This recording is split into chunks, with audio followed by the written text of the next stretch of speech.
Hello everybody, my name is Shorter2.5 and as you can notice, this isn't Horror of the Stars. No, this is a different kind of what if, for it now takes place not in the world of Dragon Ball, but it takes place in the world of Yu-Gi-Oh! Now, in case you haven't known, there have been multiple forgotten stories that are mainly counted as what ifs nowadays, so I thought I would put my heads together, write it down on paper and see if I can complete a what-if story based in the timeline of Yu-Gi-Oh! 5D's. Now, this does take place in a story arc that was, forgotten by the creators of the anime.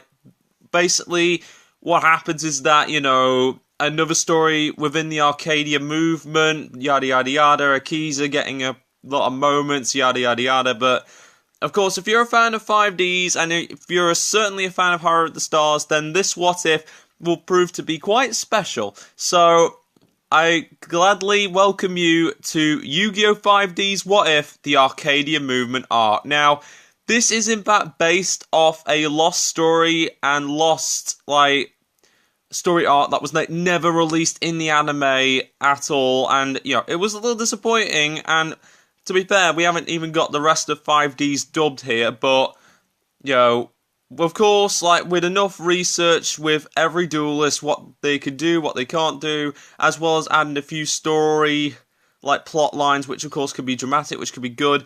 But also, this gives me a little bit of time to think about, the character arcs that each character of Team 5D's has.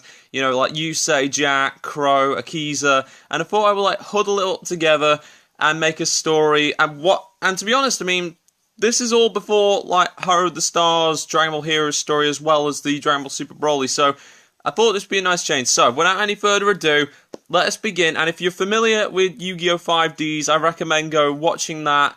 If, not all the episodes are dubbed, then be sure to check it out, subbed and dubbed, simply because some episodes weren't even dubbed yet, but before you start this video, if you want to redo 5D's, then, if you already have seen 5D's, then feel free to watch this amazing what if, which of course, is, my own what if of this forgotten story.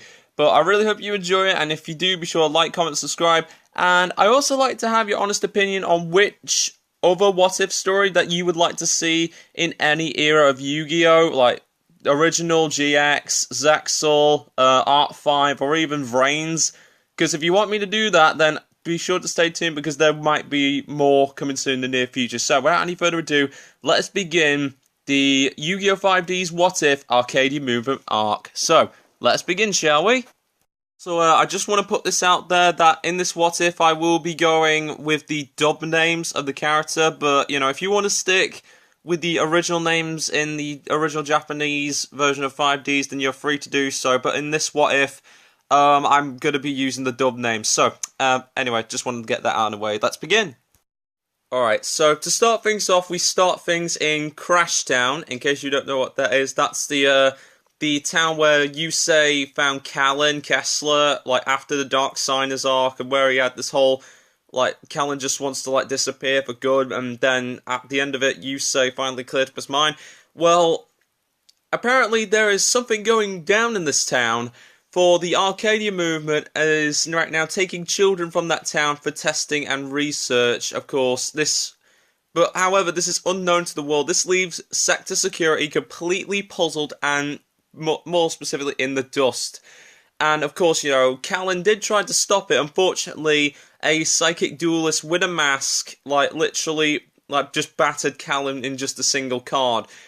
Of course, Callan was later sent to a hospital in New Domino, where he is meted up by Jack, Crow, Yusei, and Team 5D's. And, of course, then worried about this and wonder why the Arcadia movement is taking children. Even surprises Akiza. Team 5D's now, set out to find out what the Arcadia movement is up to and who is their leader. And of course, thanks to the information given by Callan, Yusei eventually finds a turbo duelist, a ex-champion of the Fortune Cup, also known as Elton. Now, Elton, of course, does indeed work for the Arcadia movement and does have the information to know who the leader is. Unfortunately, he wasn't going to go down that easy, so what does Elton do? He challenges Yusei to a duel, and so Elton does try to slow Yusei down and get away easily with his ice barrier monsters. Yep, the ice barriers are officially, well, not officially, but, you know, they're there. Ice barrier monsters are indeed in this walkthrough, so if you're not familiar with the ice barrier monsters, then be sure to check it out in any Yu-Gi-Oh! Wikia. But, yeah, Yusei has a lot of trouble, like, dealing with the ice barrier monsters. However, with, you know, all his tactics, with all of his skills, and a spell card Limiter Overdrive, Yusei's shooting Quasar Dragon was able to bring him to justice and brought into questioning. And of course, you know, when Elton was brought in by Sector Security, he reveals to Team 5D's that the leader of the Arcania movement and the reason why Crash Town and any other town's been, you know, abducting kids was by none other than Seiya. That's right, Seiya is the main villain, and, you know, it's no big surprise. Arcania movement, it's got to be Seiya. And, of course, this brings a shock and surprise to everyone Team 5D's, more so Akiza, for, you know, Seiya is back, and he's causing trouble. And so our heroes, of course, went in searching of information about Seiya's hideout, even Sector Security, and everyone is trying to gather any intel they have on the hideout so that they can be sure Seiya is there. And while Yusei looks for his intel, thanks to the assistance of returning character Sherry LeBlanc, she's in it, they were able to find the one man they were looking for, which of course is new character for this What If, Gaston Falsworth. Now, Gaston is indeed a psychic duelist whose abilities even are second best to Seiya, and basically second best to Akiza, of course, because, I mean, if you haven't seen the Divine Temple arc, Zone arc, then Akiza, you know, she has the ability to, like, heal now, and obviously, there's no judging that, no big surprise where you would just be third to Akiza, second to Seiya. Now, anyway, rankings aside, Yusei, of course, you know, challenges Gaston to a duel. However, you know, Gaston is more using of burning strategies, like dealing like point damage, even without any battle damage, like Lava Golem. However, with like his tactics and with his like careful planning, Yusei was able to defeat Gaston lickety split, and of course, you know, Sherry pinned him down to a wall and asked Gaston to spill the beans, and so he did. And Gaston reveals the location of the hideout, which of course is a tower near the Outlands in New Domino City and far off the reaches of Crash Town in the middle of a canyon. And so, you know, Akiza, in the meanwhile, has like a quiet moment to herself, like trying to like get her head around that Seiya is back, and, you know, Seiya was like the most iconic moment in Akiza's life, and, you know, because she was like reunited with her parents after like her whole cruddy experience that she had with it as a child, she is coming to terms with, like, should she face Seiya or should she just not face Seiya? But, you know, Akiza's not like that. Akiza, she wants to do this. She wants to face the fears of her past in order to move on and, as a result, make her a better person in life. And so, of course, with their dual runners set for battle, Team 5D's heads out to Seiya's hideout. However, Callan was not too far behind, saying, "Sorry, old friend, but I'm a part of the team too, whether you like it or not." On the way, however, our heroes were indeed ambushed by a bunch of dueling drones, kind of similar to the, like those little orb bots from Portal 2, which, of course, were sent by Seiya to stop, of course, Team 5D's.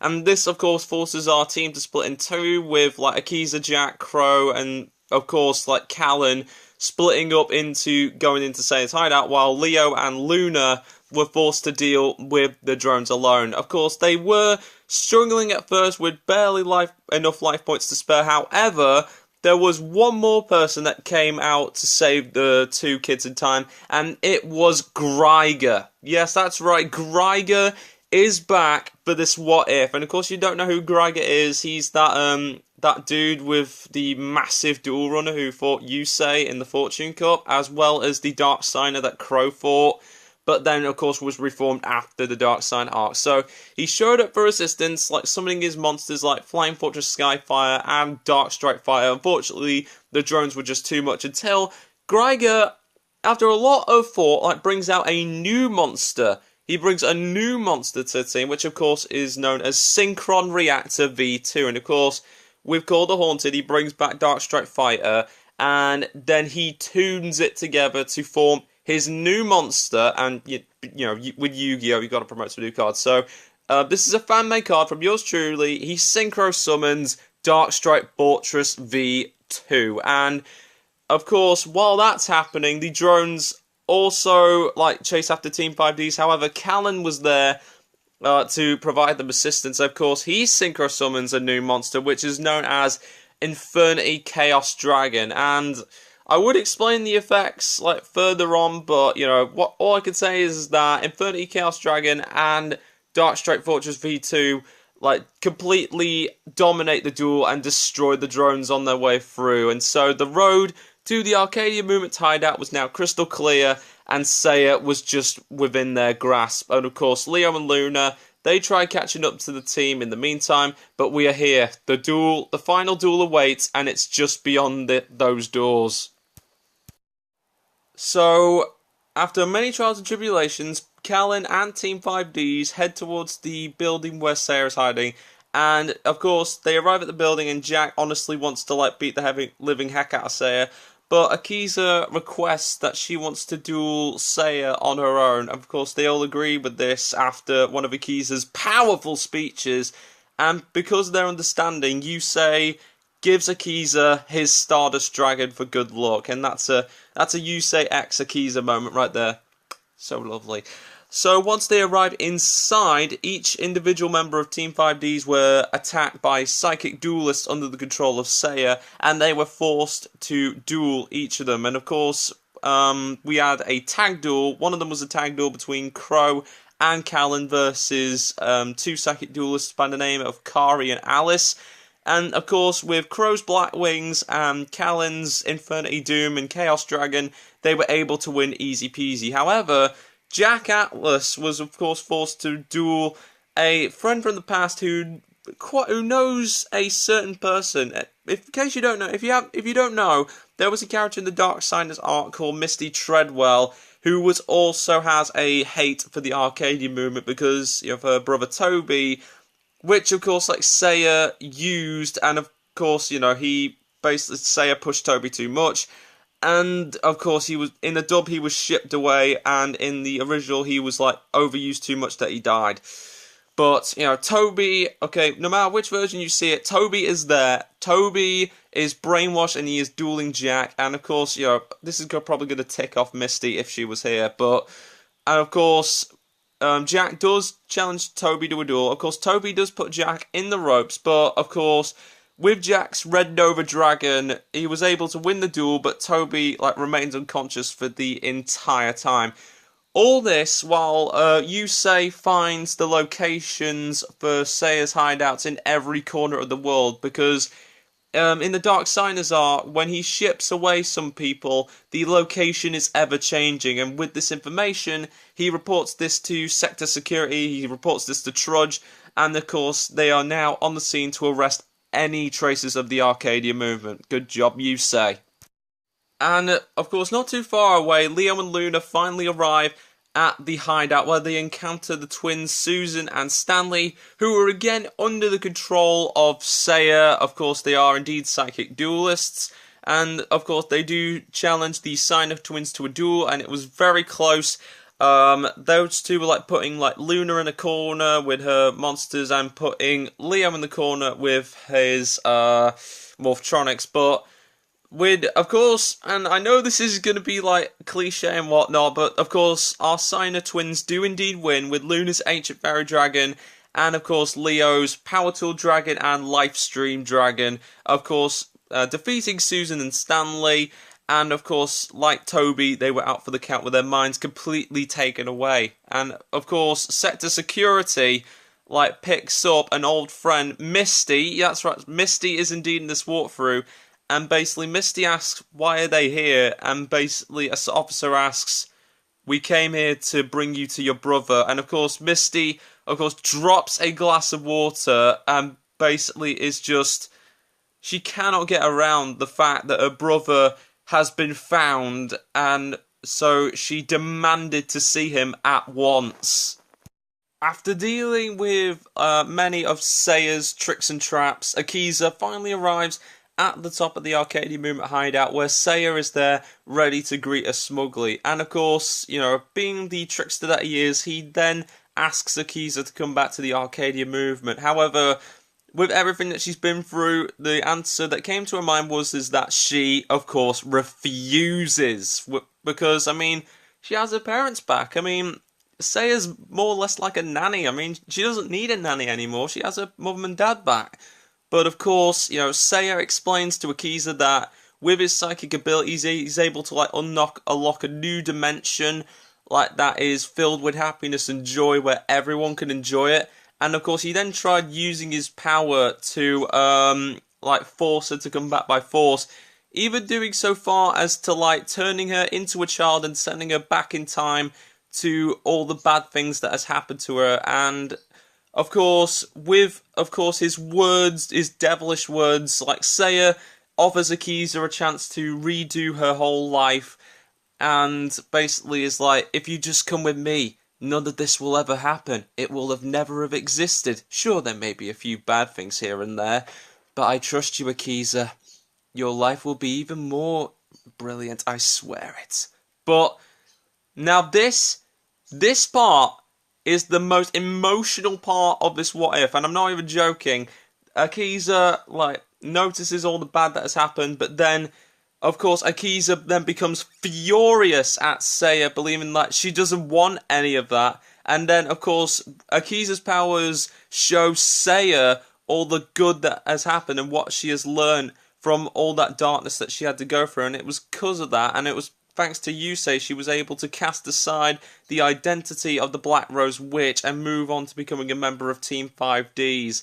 And thanks, to, of course, to the mark of the Crimson Dragon, she was able to return the reality that Seiya so foolishly created back to normal. And, of course, Seiya was, like, super angry, like, he could not take it anymore. And he even goes so far as to recalling Akiza a plague that needs to be rid of. And, of course, now the final battle begins as Akiza and Seiya begin the final duel.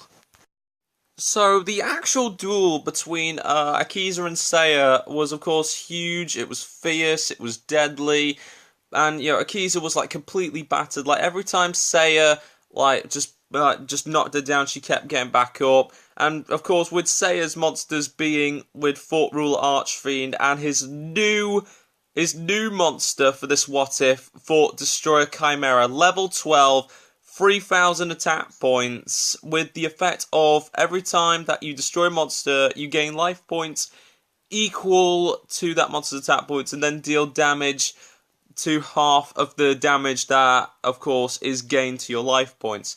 And, of course, you know, this completely, like, makes Akiza's character art more refined, as she just keeps getting back up as she's trying to face her fears no matter how much pain is dealt to her.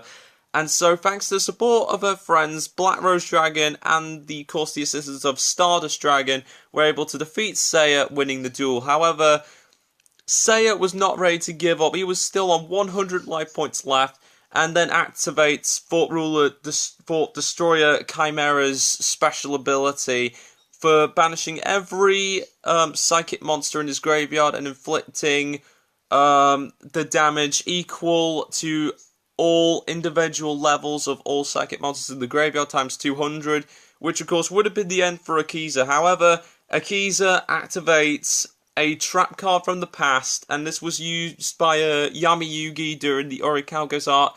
Akiza activates Divine Wind, which of course like bounces the damage back to Seiya plus 500 points, defeating Seiya once and for all and stopping the Arcania movement.